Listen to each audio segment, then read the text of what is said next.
అష్టదళ పద్మాల్లో అహింస ప్రథమా పుష్పం పుష్పమింద్రియ నిగ్రహం సర్వభూత దయా పుష్పం క్షమా పుష్పం శాంతి పుష్పం కరుణా పుష్పం సప్తమ పుష్పం ధ్యానం అష్టమ పుష్పం సత్యం. ఈ అష్టదళ పద్మాలతోటి నన్ను ఆరాధించి నా దగ్గరికి తొందరగా రా అని విష్ణు పురాణంలో నారాయణుడే స్వయంగా చెప్తాడు.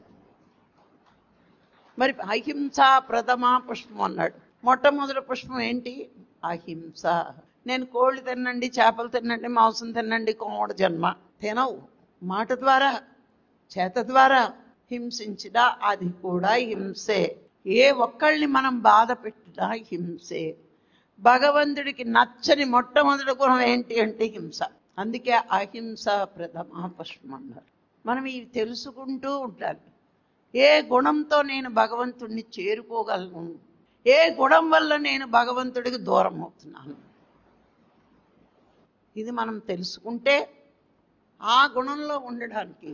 మరి అహింసే మొట్టమొదటిదని చెప్పాడు. పత్రిగారు మనకు నేర్పిందేటి? అహింస.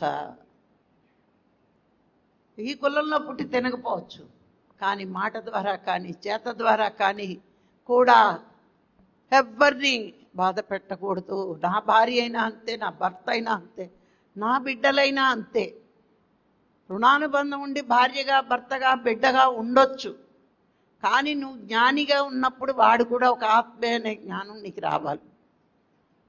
వచ్చినప్పుడు నువ్వు సైలెంట్ అవుతావు, మౌనంగా ఉండగలుగుతావు. పక్కవాడి మీద పెత్తనం చేయాలి, భార్య మీద భర్త, భర్త మీద భార్య. ఈ పెత్తనాలు కూడా హింసే. ఇది తెలియ చాలామంది భర్తలకి భార్యలు. పిల్లలు నా మాటే వినాలి, నేను చెప్పిన డిగ్రీయే చదవాలనుకుంటారు కొంతమంది తల్లిదండ్రులు. ఇదొక రకం హింస. వాడికి డాక్టర్ కావాలంటే నువ్వు ఇంజనీర్ అంటావు, వాడి ఇంజనీర్ చదవాలంటే నువ్వు డాక్టర్ అంటావు.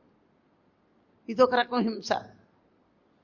ఎన్ని చేస్తున్నామో మనకే తెలియదు, కానీ మనం కాసేపు ధ్యానం చేసి ఓ పుస్తకం చదివి 4 క్లాసులు చెప్పేసి నేను ది గ్రేట్ మాస్టర్ని ఇదొకటి ఇచ్చుకుంటాం మనకు మనం సర్టిఫికెట్.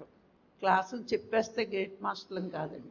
మన ఆచరణలో పెట్టుకుంటే ప్రతి విషయాన్ని ఈ అష్టదళ పద్మాలు ఒక్కసారి మననం చేసుకుని ఎన్ని ఆచరణలో పెట్టుకుంటున్నామో చూసుకుంటే భగవంతుడికి ఇష్టమైన ఈ పుష్పాల్లో ఎన్ని పుష్పాలు ఆయనకి అర్పించగలుగుతున్నాం అని మనకు మనమే విచారణ చేసుకోవాలి. నీకు నువ్వే పరీక్ష పెట్టుకోవాలి. పెట్టుకుంటే ఎప్పుడు గొప్పగా ఎదుగుతాం.